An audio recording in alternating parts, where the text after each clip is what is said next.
اس Anglo Indian نے بتایا کہ وہ ہر وقت یہ سوچتا تھا کہ اس عورت سے کس طرح علیحدگی اختیار کی جائے۔ اس کو ایک بہانہ مل گیا، وہ اس طرح کہ وہ بچے پیدا ہونے کے سخت خلاف تھی، کوئی نہ کوئی دوائی لے لیتی تھی۔ آخر ایک بچے کی امید بن گئی، لیکن اس نے اس اینگلو انڈین خاوند کی اجازت کے بغیر ایبارشن کروا لی۔ خاوند نے اس کے علاج معالجے کے اخراجات تو دے دیے، لیکن پہلی بار اس کے سامنے یہ تجویز رکھی کہ اب ان کو علیحدہ ہو جانا چاہیے۔ اس کا مطلب طلاق تھا۔ اس عورت نے تو جیسے خدا کا شکر ادا کیا ہو، وہ فوراً رضامند ہو گئی اور 2-3 دنوں میں طلاق ہو گئی، جو مقتولہ نے بڑی خوشی سے قبول کر لی اور اس گھر سے رخصت ہو گئی۔ اس نے بتایا کہ طلاق کے فوراً ہی بعد اس نے ایک انڈین کرسچن لڑکی کے ساتھ شادی کر لی تھی۔ اس نے کہا کہ اب چل کر میرا گھر دیکھیں، سکون ہی سکون ہے، اور 2 مہینے ہوئے میرا پہلا بچہ پیدا ہوا ہے۔ مجھے یہ جان کر بہت خوشی ہوئی کہ یہ اینگلو انڈین مقتولہ کے دوسرے خاوند قریشی کی بابت سب کچھ جانتا تھا، اور اس کو اس شخص کے دوسرے حالات بھی معلوم تھے۔ اس لیے اسے معلوم ہو گیا تھا کہ مقتولہ نے قریشی کو پھانس لیا ہے۔ پھر مقتولہ نے قریشی کے ساتھ شادی کر لی۔ قریشی ایسی پوسٹ پر پہنچ گیا تھا کہ وہ فوج کے واسطے مال کی خریداری میں منہ مانگی کمیشن کما سکتا تھا، اور وہ یہ حرام کی دولت کما رہا تھا۔ اس نے نئی بات یہ بتائی کہ قریشی نے اتنا بڑا ہاتھ مار لیا تھا جو چھپا نہیں رہ سکا، اور اوپر والوں کو پتہ لگ گیا۔ اس کے خلاف انکوائری ہو رہی ہے، اور اگر صحیح معاملہ سامنے آ گیا تو ہو سکتا ہے کہ اس کو نوکری سے برطرف کر دیا جائے، اور اگر رقم اور زیادہ ہوئی تو اس کو جیل کی سزا بھی مل سکتی ہے۔ قریشی کے متعلق پہلے بات ہو چکی ہے کہ وہ حرام خوری بہت کرتا تھا، اور اس حرام خوری سے وہ مقتولہ کی فرمائشیں پوری کرتا رہتا تھا۔ میں تو یہ معلوم کرنا چاہتا تھا کہ قاتل کون ہے، اور وہ 2 آدمی کون تھے جو اس واردات کے واسطے قریشی کے گھر گئے تھے۔ میں نے مقتولہ کے اس پہلے خاوند کی رائے معلوم کرنا چاہی۔ خدا مجھے معاف کرے صاحب، اس نے کہا، میں کسی کے خلاف کوئی بات نہیں کہوں گا کہ قریشی نے بیوی کو قتل کیا ہے، البتہ اپنی رائے دے دوں گا۔ میں آپ کو ایک حقیقت بتاتا ہوں کہ 1-2 دفعہ میں اس بیوی سے اتنا تنگ آ گیا تھا کہ میں نے سوچا کہ اس کا گلا گھونٹ دوں اور پولیس کو یہ بتاؤں کہ معلوم نہیں کون اس کو قتل کر گیا ہے، مگر میرے اندر ایسی ہمت نہیں تھی۔ اگر قریشی نے اس کا گلا خود گھونٹا ہے یا اس نے یہ کام کرائے کے قاتلوں سے کروایا ہے تو میں حیران نہیں ہوں گا۔ غور کریں کہ قریشی کے خلاف انکوائری چل رہی ہے، اور اس نے یہ رقم مقتولہ کی فرمائشیں پوری کرنے کے واسطے اڑائی تھی یا کمیشن کی صورت میں حاصل کی تھی، تو مقتولہ کی فرمائشیں تو ختم ہوتی ہی نہیں تھی۔ پھر قریشی کی پوزیشن بھی دیکھیں کہ اس نے اس عورت کے پیچھے پرانی بیوی کو اور 2 جوان لڑکوں کو چھوڑ دیا تھا۔ میرا تو خیال ہے کہ میں نے تو طلاق کے ذریعے اس عورت سے نجات حاصل کر لی تھی۔ قریشی نے یہ طریقہ اختیار کیا ہوگا جس کی آپ تفتیش کر رہے ہیں۔ یہ دانش مند اور معزز اینگلو انڈین میرے شک کی تائید کر رہا تھا۔ میں اپنا شک بیان کر چکا ہوں۔ قریشی ہوٹل میں اس واسطے نہیں گیا تھا کہ بیوی کو سبق سکھانا چاہتا تھا، بلکہ اس واسطے گیا تھا کہ وہ گھر سے غیر حاضر رہنا چاہتا تھا تاکہ اس غیر حاضری میں مقتولہ کو ختم کروا دے۔ اس اینگلو انڈین نے بھی یہی کہا کہ یہ بھی ہو سکتا ہے کہ مقتولہ نے کسی کے ساتھ درِ پردہ دوستی لگا لی ہوگی اور اس کا مال کھا کر اس کو دھوکہ دیا ہوگا۔ ہر کوئی ہماری طرح تو نہیں ہوتا کہ برداشت کر لے گا۔ یہ آدمی کوئی رسوخ اور بدماشی والا ہوگا، اس نے مقتولہ کو دنیا کے تختے سے ہی اٹھا دیا۔ میں نے اس اینگلو انڈین کو رخصت کر دیا اور سوچ میں پڑ گیا۔ قریشی جس ہوٹل میں رہتا تھا وہ کوئی نیک نام ہوٹل نہیں تھا۔ اس دور میں ایسے ہوٹلوں میں عصمت فروشی بھی ہوتی تھی، اور غنڈے اور بدماش بھی اس ہوٹل میں رہتے تھے۔ سوچ کر میں نے فیصلہ کیا کہ ہوٹل کے مالک کے ساتھ بات چیت کی جائے۔ مجھے یاد نہیں کہ میں اسی روز ہوٹل گیا تھا یا اگلے روز گیا تھا۔ بہرحال میں اس ہوٹل میں گیا اور اس کے مالک سے ملا۔ ہوٹل کا مالک تعلیم یافتہ آدمی تھا۔ میں نے جو ہی قریشی کا نام لیا تو اس نے کہا کہ وہ قریشی کو جانتا ہے اور اس کی بیوی گھر میں قتل ہو گئی ہے۔ میں نے اسے کہا کہ میں تفتیش کے سلسلے میں آیا ہوں۔ اس قسم کے ہوٹلوں کے مالک پولیس کو ناراض کرنے کا خطرہ مول نہیں لیا کرتے۔ اس مالک نے پورے تعاون کا یقین دلایا۔ اس ہوٹل میں صرف 16 رہائشی کمرے تھے اور ہر سہولت موجود تھی سوائے ٹیلی فون کے۔ ٹیلی فون کاؤنٹر پر آ کر سننا پڑتا تھا اور وہیں سے فون کیے جا سکتے تھے۔ قریشی کے بارے میں اس نے بتایا کہ 5-6 دن یہاں رہا ہے۔ میں نے اس سے پوچھا کہ قریشی کے پاس کوئی آدمی آتے ہوں گے؟ مالک نے بتایا کہ اسے ملنے شام کے بعد آدمی آیا کرتے تھے، لیکن ان میں سے وہ کسی کو بھی نہیں جانتا کہ وہ کون تھے، تاہم وہ میرے سامنے آ جائیں تو میں پہچان لوں گا۔ اس نے یہ بھی بتایا کہ قریشی جب شام کو اپنے کمرے میں ہوتا تھا تو اس کے ٹیلی فون بھی آتے تھے اور وہ کاؤنٹر پر آ کر بات کیا کرتا تھا۔ میں نے مالک کو کہا کہ جرائم پیشہ لوگ اس کے پاس آتے ہوں گے، تو مالک نے کہا کہ ہو سکتا ہے کہ آتے ہوں، لیکن وہ کسی کو بھی نہیں جانتا سوائے قریشی کے بڑے بیٹے کے، جو 2 مرتبہ باپ کو ملنے آیا تھا۔ ہوٹل کے مالک کو اس طرح پتا چلا تھا کہ یہ قریشی کا بیٹا ہے کہ اس نے اس سے پوچھا تھا کہ آپ کون ہیں، تو اس نے بتایا تھا کہ میں قریشی صاحب کا بڑا بیٹا ہوں۔ مالک نے یہ بھی بتایا کہ قتل سے 2 دن پہلے یہ ایک بار پھر باپ سے ملنے آیا تھا، تو دونوں بار 1.5-2 گھنٹے باپ کے ساتھ گزار کر گیا تھا۔ میں نے ہوٹل کے مالک سے پوچھا کہ اس کی رائے میں قریشی کیسا آدمی ہے۔ اس نے بتایا کہ اس شخص کے کریکٹر کا اندازہ اس سے کرے کہ شراب پیتا ہے، اور 2 مرتبہ اس نے ایک بڑی خوبصورت عصمت فروش لڑکی کو پوری رات کمرے میں رکھا اور پھر اس کو کھل کر پیسے بھی دیے۔ پیسوں کی بابت مالک کو اس طرح پتہ لگا کہ اس عصمت فروش لڑکی نے اسے بتایا تھا اور مالک کو کمیشن بھی دی تھی۔ میں نے پوچھا کہ قریشی کی بیوی بھی آئی تھی؟ مالک نے بتایا کہ صرف 1 مرتبہ آئی تھی اور 2-2.5 گھنٹے گزار کر گئی تھی۔ ہوٹل کے مالک سے مجھے کوئی سراغ نہ ملا سوائے اس کے کہ قریشی کے بارے میں یہ انکشاف ہوا کہ وہ ٹھیک آدمی نہیں تھا اور ہر طرح کی عیش و عشرت کرتا تھا۔ میرا اپنا جو شک تھا وہ مزید پختہ ہو گیا کہ مقتولہ کا قاتل یہی شخص ہے اور اس نے کرائے کے قاتل استعمال کیے ہیں۔ تفتیش کے دوران قریشی میرے پاس تھانے میں آتا رہا تھا اور میں نے اسے بالکل بھی شک نہیں ہونے دیا کہ مجھے اس پر شک ہے۔ میں نے ظاہری طور پر اس کو یہ بتائے رکھا کہ میں اس کا بڑا ہی ہمدرد دوست ہوں۔ دوسرا تاثر یہ دیا کہ وہ بہت ہی شریف اور مظلوم آدمی ہے۔ اس کے ساتھ میری بہت سی باتیں ہوتی تھیں اور میں اس کی ہر بات غور سے سنتا تھا۔ ایک روز میں نے باتوں میں کہا کہ وہ اپنی پہلی بیوی سے تو کبھی نہیں ملا ہوگا، لیکن اپنے دونوں بیٹوں کے ساتھ کبھی ملاقات ہوئی ہے یا نہیں؟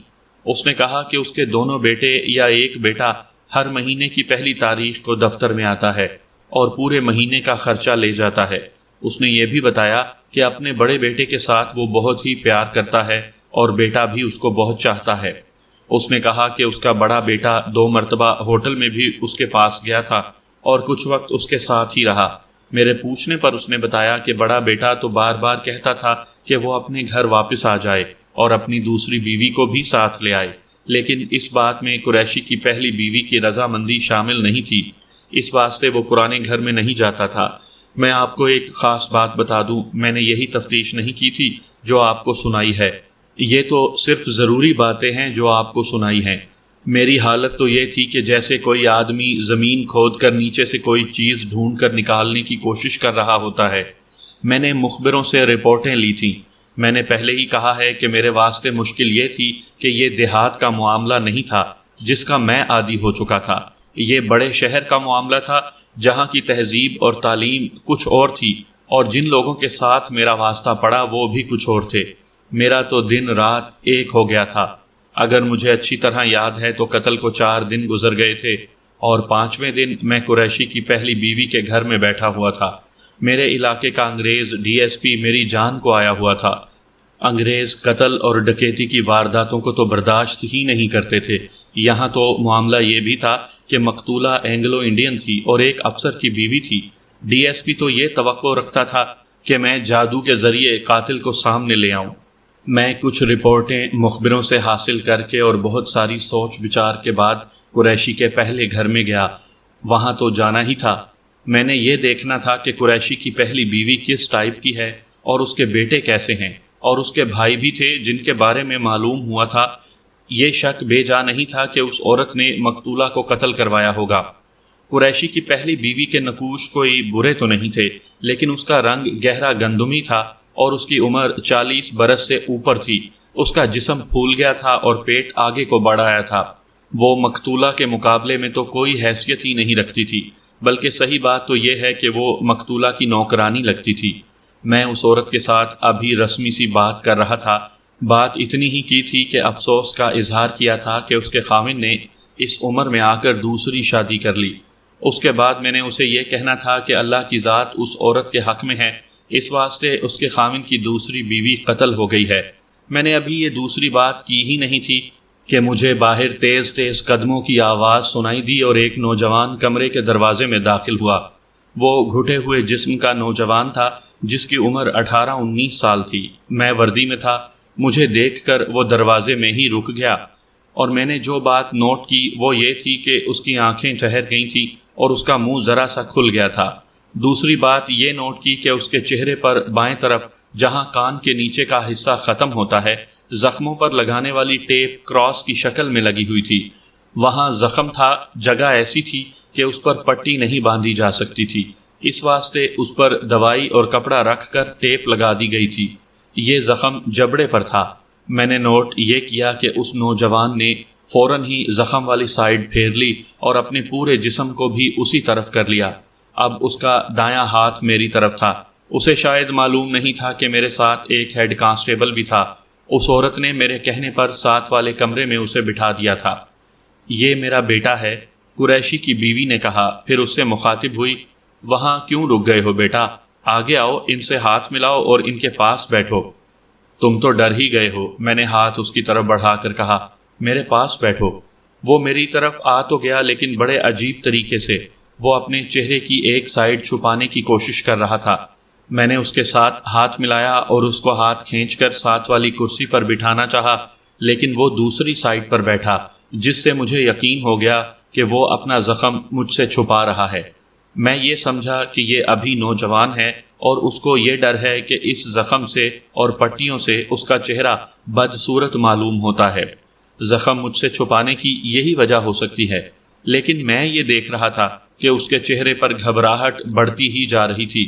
میں نے گھبراہٹ ختم کرنے کے واسطے کہا کہ میں ایک دو باتیں پوچھنے آیا ہوں اور ابھی چلا جاؤں گا۔ تمہارے ابا جان کی دوسری بیوی قتل ہو گئی ہے، میں نے کہا۔ تم ابا جان کے ساتھ افسوس کرنے کے واسطے تو ضرور گئے ہوگے؟ نہیں، نا جی، اس نے اکھڑی ہوئی سی آواز میں کہا۔ مجھے جانے کی کیا ضرورت تھی؟ اس کی ماں اٹھ کھڑی ہوئی اور کہنے لگی کہ وہ میرے واسطے چائے بنانے باورچی خانے میں جا رہی ہے۔ وہ چلی گئی تو میں نے اس کے بیٹے کی طرف توجہ دی۔ میں نے پوچھا کہ یہ منہ پر زخم ہے یا پھنسی پھٹ گئی ہے؟ ہاں، ذرا سا زخم۔ نہیں، اس نے ہکلاتے ہوئے کہا، پھنسی نکل آئی تھی۔ میں نے دیکھا کہ وہ زیادہ بے چین ہو گیا تھا۔ اس کے اس جواب سے کہ پہلے زخم کہا اور پھر فوراً پھنسی کہہ دیا، مجھے کچھ شک ہو گیا۔ میں تھانے دار تھا اور اس وقت تک بے شمار وارداتوں کی تفتیش کر چکا تھا اور سینکڑوں آدمی، مرد اور عورتیں میرے ہاتھوں میں سے گزرے تھے۔ تجربہ اتنا زیادہ ہو چکا تھا کہ چہرے کو دیکھ کر میں بتا سکتا تھا کہ اس شخص کے دل میں کیا ہے یا اس کے دل پر کیا گزر رہی ہے۔ تفتیش کے دوران میرا دماغ اپنے آپ ہی سوچنا شروع کر دیتا تھا۔ میرے دماغ میں مقتولہ کے ناخنوں پر لگا ہوا خون آ گیا۔ میں نے سیدھی ہٹ کرنے کے بجائے گھما پھرا کر بات کی۔ تمہارے ابا جان ہوٹل میں رہتے تھے، میں نے کہا۔ تم 2 دفعہ انہیں ملنے کے واسطے گئے تھے، اب کیوں نہیں گئے؟ تمہیں جانا چاہیے تھا۔ میں تو ان کو ملنے ہوٹل میں نہیں گیا، اس نے کہا۔ میں ان کو کبھی نہیں ملا۔ اب بتائیے مجھے اس پر شک کیوں نہ ہوتا؟ ہوٹل کے مالک نے مجھے بتایا تھا کہ قریشی کا بڑا لڑکا باپ کو ملنے کے واسطے ہوٹل میں 2 بار آیا تھا۔ پھر قریشی نے بھی مجھے بتایا تھا کہ اس کا یہ لڑکا اس کے ساتھ محبت کرتا تھا اور وہ خود بھی اس لڑکے کو بہت چاہتا تھا، اور یہ لڑکا اس کو ہوٹل میں ملنے کے واسطے بھی آیا تھا، لیکن لڑکا انکار کر رہا تھا۔ یہ زخم کب آیا تھا؟ میں نے پوچھا۔ کل، اس نے بے جان سی آواز میں کہا اور فوراً ہی ہکلا کر بولا، کل نہیں، پرسوں۔ ہاں، پرسوں۔ اور پھر وہ کھسیانی سی ہنسی ہنس پڑا۔ میں نے اس سے پوچھا کہ اس نے یہ پٹی کہاں سے کروائی تھی؟ وہ اور زیادہ گھبرا گیا اور اس کے ہونٹ ہلے، مگر کوئی آواز نہ نکلی۔ آخر اس نے ایک کیمسٹ کا نام لیا جو اسی آبادی میں دکان کرتا تھا اور ڈسپینسر بھی تھا۔ میں نے اسے کہا کہ میں اس کیمسٹ سے جا کر پوچھوں گا کہ زخم کی کیا حالت ہے۔ یہ بات سن کر یہ نوجوان تو اس طرح لگا جیسے کانپ رہا ہو۔ پوچھنے کی کیا ضرورت ہے؟ اس نے کہا، زخم کوئی زیادہ خراب تو نہیں؟ تم تو کہتے ہو کہ پھنسی ہے، میں نے مسکراتے ہوئے کہا۔ اب کہتے ہو کہ زخم ہے۔ اب اس نے جس طرح مجھے دیکھا میں بیان نہیں کر سکتا۔ مجھے تو یہ ڈر لگ گیا تھا کہ یہ لڑکا غش کھا جائے گا۔ اتنے میں اس کی ماں چائے لے کر کمرے میں آ گئی۔ میرا خیال تو یہ تھا کہ اگر یہی قاتل ہے تو یہ زخم اس کے ایک ہاتھ کی الٹی طرف ہونا چاہیے تھا، لیکن زخم اس کے چہرے پر تھا۔ مجھے خیال آیا کہ ہو سکتا ہے مقتولہ کا ہاتھ اس کے چہرے تک پہنچ گیا ہو۔ مقتولہ کے دائیں ہاتھ کے ناخنوں میں خون تھا اور اس لڑکے کے چہرے پر بائیں طرف زخم تھا اور بائیں طرف ہی ہونا چاہیے تھا۔ میں اس کے اس زخم کو شاید نظر انداز کر دیتا، لیکن اس نے میرے واسطے وجوہات پیدا کر دی تھی کہ اس پر شک ہوتا تھا۔ ایک تو یہ کہ وہ اس زخم کو چھپا رہا تھا اور اس کو پھنسی کہہ رہا تھا، دوسرے یہ کہ وہ باپ کو ملنے کے واسطے ہوٹل میں 2 بار گیا تھا لیکن انکار کر رہا تھا، اور تیسری بات یہ تھی کہ اس کی زبان ہکلا گئی تھی اور اس کا رنگ ہی اڑ گیا تھا۔ اب میں نے اس کیمسٹ سے پوچھنا تھا کہ اس نے اس کی مرہم پٹی کی تھی یا نہیں۔ سامعین کرام، آپ سن رہے ہیں انسپیکٹر محبوب عالم کی تفتیشی کہانیوں کے سلسلے میں ایک اردو کہانی، خودکشی سے قتل تک۔ یہ اس سلسلے کی قسط نمبر 2 ہے۔ مجھے امید ہے آپ کو میری یہ کاوش پسند آ رہی ہوگی۔ آپ کا بیٹا تو بہت ہی شریف اور سیدھا لڑکا ہے، میں نے بڑی شفقت اور پیار کے لہجے میں کہا۔ اس کو وہم ہے کہ یہ زخم اس کے چہرے پر اچھا نہیں لگتا۔ یہ شاید مجھے تھانے دار سمجھ کر ڈر بھی رہا ہے۔ میں اس کو پولیس میں ASI بھرتی کرواؤں گا۔ اس کو سمجھائیں کہ چہرے پر یہ زخم ہے یا پھنسی ہے، ٹھیک ہو جائے گی اور چہرہ بالکل صحیح ہو جائے گا۔ اس کی ماں نے چائے کی پیالی میرے آگے رکھی اور کہنے لگی، 4 روز ہو گئے یہ اپنے ایک چچا زاد بھائی کے ساتھ فلم کا آخری شو دیکھنے گیا تھا۔ رات 12 بجے کے بعد آیا تو میں نے اس کے منہ پر یہ پٹی لگی ہوئی دیکھی تو پوچھا، تو اس نے بتایا کہ دونوں ایک ہی سائیکل پر گئے تھے اور واپس آتے سائیکل سلپ ہو گیا اور دونوں گر پڑے۔ وہاں شاید کوئی لکڑی کا یا لوہے کا ٹکڑا یا کوئی پتری پڑی ہوئی تھی جس پر اس کا منہ لگا اور یہ زخم آ گیا۔ ارے بھائی، میں نے اس نوجوان کے کندھے پر ہاتھ مار کر کہا، جوانوں کو زخم تو آتے ہی رہتے ہیں، تم جوان مرد ہو، زخم کا تھوڑا سا نشان رہ بھی گیا تو کچھ نہیں ہو جائے گا۔ میں نے یہ بات اس طرح کہی جس طرح کوئی دوست بڑے اچھے موڈ میں کہتا ہے، لیکن اندر سے میری حالت کچھ اور ہو گئی۔ اس لڑکے نے مجھے بتایا تھا کہ یہ زخم یا پھنسی پرسوں کی بات ہے۔ دراصل اس نے پہلے کل کہا تھا اور اب اس کی ماں کوئی اور ہی کہانی سنا رہی تھی۔ میں نے دماغ پر زور دیا تو اس فیصلے پر پہنچا کہ اس کی ماں کو فی الحال رہنے دوں اور اس کو تھانے لے چلوں۔ میں آپ کو نہیں بتاؤں گا کہ میں اس کو کس جتن سے تھانے لے گیا تھا۔ میں نے اس کے ساتھ بڑے پیار کی اور استادی کی باتیں کی اور اس کو یہ جھانسا بھی دیا کہ اس کو ASI بھرتی کروا دوں گا، لیکن میرے ایک بڑے افسر کے ساتھ اس کی ایک ملاقات بہت ضروری ہے۔ بہرحال میں لمبی بات نہیں کروں گا، آپ یہ سمجھ لیں کہ میں اس لڑکے کو اپنے ساتھ لے چلا اور اس کی ماں کو بہت تسلیاں دی کہ اس کے بارے میں پریشان نہ ہو، میں اسے تانگے میں بٹھا کر بھیج دوں گا۔ اس کے گھر سے نکلے تو میں نے اسے کہا کہ وہ مجھے اس کیمسٹ کی دکان پر لے چلے جس سے اس نے یہ پٹی کروائی تھی۔ پہلے تو وہ ویسے ہی ٹالتا رہا، لیکن میں ٹلنے والا نہیں تھا۔ تب اس نے کہا کہ یہ پٹی اس کے چچا زاد بھائی نے کی تھی۔ میں نے پوچھا کہ اس کے چچا زاد بھائی کا گھر کہاں ہے؟ اس نے بتا دیا۔ میں نے چلتے چلتے وہیں کانسٹیبل کو الگ کیا اور اس کے کان میں اس لڑکے کے چچا زاد بھائی کا مکان سمجھایا اور کہا کہ وہ اسے ساتھ لے کر تھانے پہنچ جائے۔ میں قریشی کے اس بیٹے کو، جس کا نام میں رشید بتاؤں گا، ساتھ لے کر تھانے چلا گیا اور اسے الگ بٹھا دیا۔ میں دیکھ رہا تھا کہ اس کی حالت بگڑتی جا رہی تھی۔ کچھ دیر بعد ہیڈ کانسٹیبل اس کے چچا زاد بھائی کو بھی لے آیا اور اس کو کانسٹیبلوں کی بارک میں بٹھا دیا گیا تاکہ رشید ابھی اس کو نہ دیکھ سکے۔ اس کے چچا زاد کے اصلی نام کے بجائے میں نذیر کہوں گا۔ میں رشید کو اپنے سامنے بٹھا چکا تھا اور اسے کہا کہ وہ صرف یہ بتا کر میری تسلی کروا دے کہ اس نے اس زخم کو پھنسی کیوں کہا تھا۔ دوسری بات یہ کہ اس نے یہ جھوٹ کیوں بولا تھا کہ یہ زخم کل یا پرسوں آیا تھا۔ تیسری بات یہ کہ وہ 2 مرتبہ ہوٹل میں اپنے باپ کو ملنے کے واسطے گیا تھا، لیکن اس نے جھوٹ بولا کہ وہ نہیں گیا۔ اس نے چوتھا جھوٹ یہ بولا کہ ڈسپینسر یا کیمسٹ سے پٹی کروائی تھی، مگر بعد میں یہ کہا کہ یہ پٹی چچا زاد بھائی نذیر نے کی تھی۔ صحیح جواب دے دو اور تمہاری چھٹی، میں نے کہا۔ وہ عادی مجرم تو تھا نہیں کہ ادھر ادھر کے جھوٹ جوڑ لیتا۔ اس نے کچھ کہنے کے بجائے ادھر ادھر دیکھنا شروع کر دیا۔ میں نے اسے کہا کہ سوچنے کی مہلت نہیں دوں گا۔ اس کی حالت یہ ہو گئی جیسے ابھی رو پڑے گا۔ میں دراصل ڈر گیا تھا۔ آخر اس نے ایسے لہجے میں کہا جس سے صاف پتہ لگتا تھا کہ اس کا دماغ اس کا ساتھ نہیں دے رہا اور یہ بلا سوچے سمجھے بات کر رہا ہے۔